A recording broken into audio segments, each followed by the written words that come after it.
بسم الله الرحمن الرحيم الحمد لله رب العالمين الرحمن الرحيم مالك يوم الدين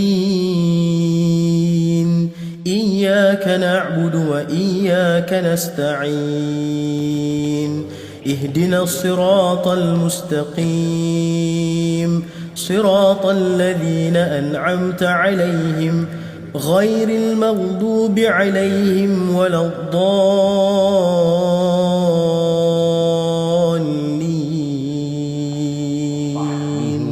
على من اتبع الهدى أما بعد أوصيكم ونفسي بتقوى الله فقد فاز المتقون.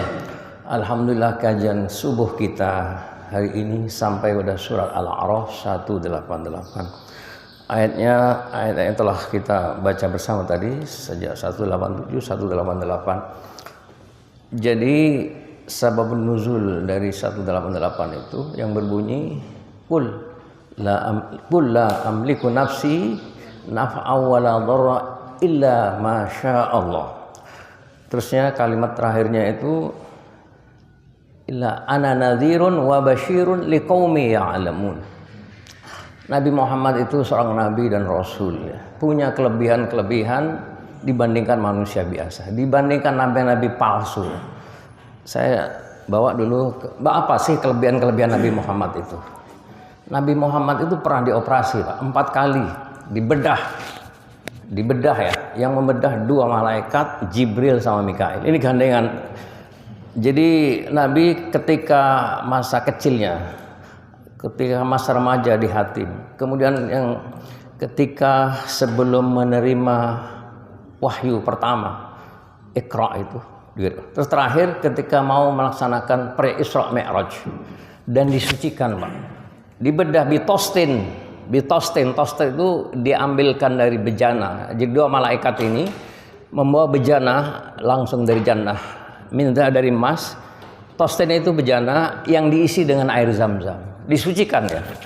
Karena itu hati Nabi ini beda dengan manusia-manusia biasa, Pak. Bersih Nabi itu. Kemudian terakhir diisi dengan iman, Islam, dan diberi helm ya. Jadi Nabi itu mempunyai sifat-sifat yang berbeda dengan manusia. Secara fisik beda ya. Bersih, karena itu Nabi tidak punya yang namanya hiqd, dendam ya. Tidak punya rasa iri, dengki, hasud. Itu bersih dari penyakit-penyakit hati. Itu Nabi Muhammad. Kemudian secara fisik lagi, Nabi itu keringatnya harum, Pak. Satu hari ini kasus Ummu Sulaimah Al-Ansari, ibunya Anas bin Malik. Anas bin Malik kan khadimul Rasul. Ini sambang Anas, jadi keluar masuk rumah Nabi. Ketika Nabi tidur siang itu berkeringat Nabi, Pak. Karena di sana kan cuacanya panas, mengalir di sekujur tubuh keringat. Lalu tiba-tiba diambil botol, Pak. Itu keringat ditadai, Pak. Nabi terkejut, lalu mengatakan, "Madza tasna'ina ya Umma Sulaim?"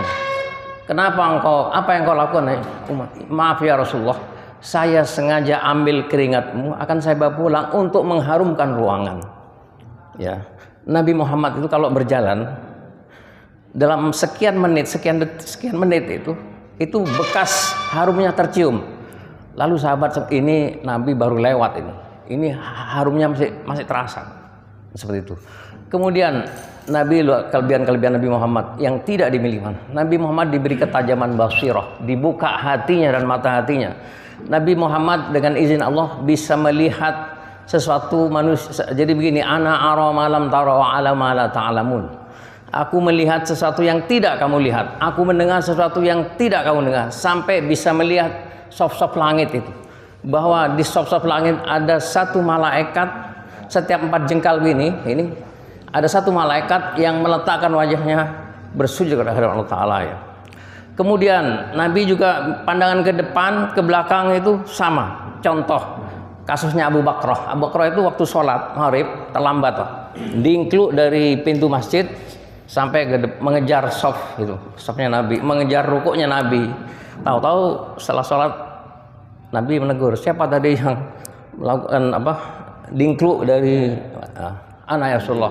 Lalu Nabi mengatakan, jangan diulangi perbuatanmu itu. Semoga engkau menjadi orang yang lebih bertakwa. Karena itu dalam tingkat fikih ya, fikih ibadah, orang yang mendapatkan rukuknya imam dianggap 1 rakaat. Ya, satu lagi, orang yang tidak mendapatkan bismillahnya imam tidak dianggap 1 rakaat. Ini boleh asal mendapat rukukan yang dianggap 1 rakaat. Karena apa? Orang yang tidak mendapatkan bismillah itu dianggap tidak 1 rakaat ya. Seperti itu. Kemudian tadi jadi ayat itu kan sabun nuzulnya orang-orang kufar Quraisy datang kepada Nabi. Minta Nabi, kenapa engkau tidak bertanya kepada Tuhanmu, hai Muhammad, mengenai hardun khasbun, tanah yang subur di Mekah itu dan murah, harganya murah, sehingga kami ini bisa pindah ke sana dan beli tanah itu serta bisa bercocok tanam. Nah, ini urusan duniawi ini. Lalu turun ayat itu, kul, katakan Muhammad, aku tidak punya sesuatu yang bisa memberikan manfaat kepada engkau, begitu pula aku tidak bisa menolak madarat ya, kecuali apa yang dikehendaki Allah Ta'ala. Contoh lagi sama Ustaz mengenai kasus Nabi yang pernah diracun. Siapa yang meracun? Itu kasusnya di Madinah itu. Satu hari Nabi Muhammad dikirimi daging kambing, paha kambing bakar. Siapa yang mengirimi? Seorang wanita Yahudi namanya Zainab bintil Haris, istrinya Sulam bin Mishkam, dilumuri racun, Pak. Sahabat-sahabat itu sering tidak makan, Pak. 1 hari tidak makan, 2 hari sampai 3 hari sering tidak makan. Apalagi namanya Ahlu Suffah itu sekitar 100 orang yang tinggal di Masjid Nabawi, itu jarang makan, Pak. Karena tidak ada yang begini ngemis-ngemis, tidak boleh. Dan la tas'al syai', jangan kamu minta sesuatu apapun yang terkait apa yang kamu makan. Jadi sahabat itu tahan lapar, tahan haus, Pak. Kemudian dapat kiriman kambing bakar, senang sekali karena perut sudah keroncongan. Terus ada seorang sahabat yang mencicipi dulu, namanya sahabat Barra bin Azib itu, dicicipi. Tahu Nabi mengatakan, irfa'u aydiyakum, angkat tanganmu, angkat tangan. Ahbaratni fa innaha masmumah. Daging kambing ini mengabarkan aku bahwa dia beracun, Pak. Jadi Nabi itu mukjizat, Pak. Jadi Nabi itu selalu dibimbing oleh malaikat, Pak. Kemanapun dia pergi, makanya wa ma yantiqu anil hawa in wahyuha.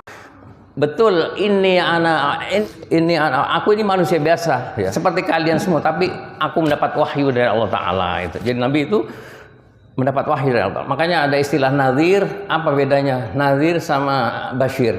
Nadhir itu kata nadharo, dari andaro yundiruh, memberi peringatan. Boleh nadhirun atau mundirun, sama artinya itu. Nadhir atau mundir, isim fa'il. Itu orang yang memberi peringatan. Kalau basyir itu orang yang memberi kabar gembira.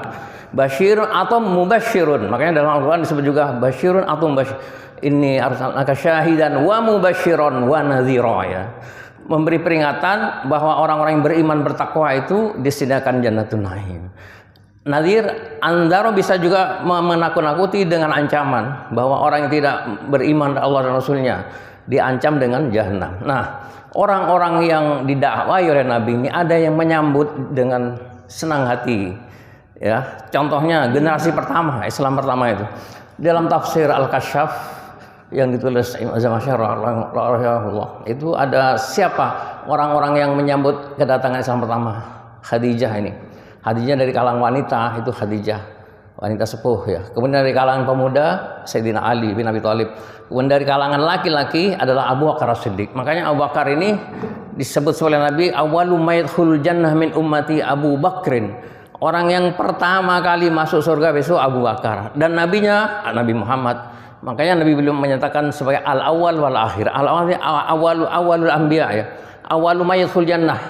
Awal maksudnya orang yang pertama kali masuk surga itu adalah Nabi Muhammad. Di antara Nabi dan Rasul yang jumlahnya 25 dan 124.000 yang tidak disebut dalam Al-Quran.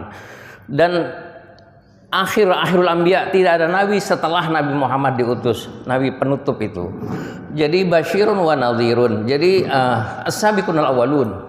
Siapa itu orang-orang yang generasi Islam pertama itu? Di dalam tafsir Al-Kasyaf diterangkan itu orang-orang yang ini ada beberapa kelompok. Satu orang yang pernah hijrah dari Mekah ke Madinah ya. itu termasuk sahabat Ansor, sahabat-sahabat Muhajirin yang hijrah ke Madinah, termasuk sahabat. Terus ada lagi orang-orang yang pernah sholat Jumat pertama kali di kampung Bani Zurarah yang jumlahnya 40 orang. Itu termasuk, karena itu Imam Syafi'i berpendirian sholat Jumat itu minimal 40 orang. Boleh 12 orang. Kalau 12 orang itu terkait dengan sababun nuzulnya surat Al-Jum'ah, bahwa ketika Nabi sedang khutbah, lalu jamaah dari masjid keluar, tersisa 12 orang. Jadi ketika Nabi sedang khutbah Jumat, tahu-tahu ada rombongan kafilah Syam datang membawa barang dagangan. Jamaah masjid keluar semua kecuali 12 orang. 12 orang, 4 semuanya masuk ulama Rasyidin, Sa'ad bin Abi Waqqas, Abu Ubaidah bin Al-Jarrah, kemudian dan sebagainya. Ada 12 orang. Ini termasuk orang. Terus ada lagi orang yang ikut baiat Aqabah Ats-Tsaniyah, termasuk baiatur Ridwan. Itu orang-orang yang generasi Islam pertama, generasi Islam perintis, tinggi sekali derajat insyaallah taala. Semoga Allah mengampuni dosa-dosa kita, dosa-dosa orang-orang tua kita, baik yang masih hidup maupun yang sudah wafat. Semoga Allah memberi keberkahan kepada kita semua, diberi keberkahan dalam hal umur, rizki dan waktu. Aqulu ma tasma'una. Hadanallahu wa iyyakum. Assalamualaikum warahmatullahi wabarakatuh.